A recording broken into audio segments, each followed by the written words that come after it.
Bom dia, tudo bem? Começando mais um Morning Call da BlackBerry. Hoje, dia 6 de julho, as bolsas globais amanhecem em queda, com sinais de que os bancos centrais devem continuar a subir as taxas de juros a fim de controlar a inflação. Na agenda econômica de hoje, destaque para a divulgação de indicadores de atividade nos Estados Unidos, que são os pedidos de auxílio-desemprego, geração de empregos no setor privado, relatório ADP em junho, índice de serviços, o ISM, e PMIs também de serviços e composto de junho. Conforme também já divulgado nessa manhã, as vendas no varejo na zona do euro ficaram estáveis entre abril e maio, frustrando a projeção de aumento de 0,3%. Enquanto isso, na Alemanha, as encomendas à indústria cresceram 6,4% na mesma comparação mensal, bem acima das expectativas do mercado, uma alta de 1,5%. Em relação ao Ibovespa, ele fechou ontem em alta de 0,4%.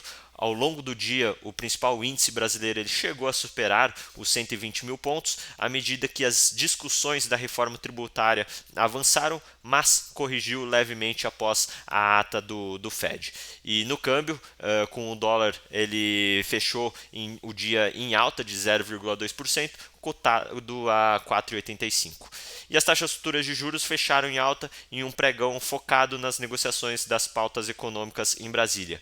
Além disso, a alta no rendimento dos títulos do Tesouro Americano, as Treasuries, foi outro fator que impulsionou as taxas locais.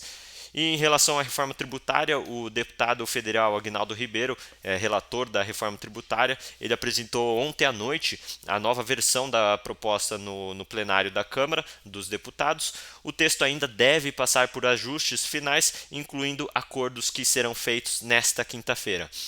Segundo o presidente da Câmara, o Arthur Lira, a intenção é colocar o texto definitivo para votação em primeiro turno hoje, por volta das 18 horas. A reforma unifica 5 tributos, o IPI, o PIS, COFINS, ICMS e o ISS em 2, e o IBS, né, que é o municipal e estadual, e a CBS, que é o federal. Ambos passam a valer em 2026, com prazo de transição até 2033. Segundo o relator da proposta, o Fundo Nacional de Desenvolvimento Regional, que é o fundo de compensação, ele vai ter 40 bilhões de reais por ano a serem aportados pela União em valores crescentes a partir de 2025. Em relação à ata do Fed, na reunião de junho, o Fed ele deixou sua taxa de juros de referência inalterada pela primeira vez desde janeiro de 2022, entre 5% e 5,25%. A ata da sua última reunião, publicada ontem, não trouxe surpresas. O documento ele veio em linha com as comunicações recentes e reforçou a intenção do Banco Central de continuar elevando os juros. E devido à ausência de dados que poderiam deixar o Fed mais confiante de que a inflação está em trajetória de convergência para a meta de 2%, parece se tornar cada vez mais provável que a autoridade monetária dos Estados Unidos eleve a taxa de juros em 0,25 pontos percentuais em julho. E hoje os mercados eles precificam probabilidade ao redor de 80%. O quadro geral ele permanece. O Fed está se aproximando do fim do ciclo de aperto, embora a política monetária deva permanecer restritiva por mais tempo em meio à inflação elevada e o mercado de trabalho apertado. Em relação aos mercados globais, refletindo a preocupação com a política monetária mais apertada e uma desaceleração econômica, as bolsas caem nessa manhã na Europa.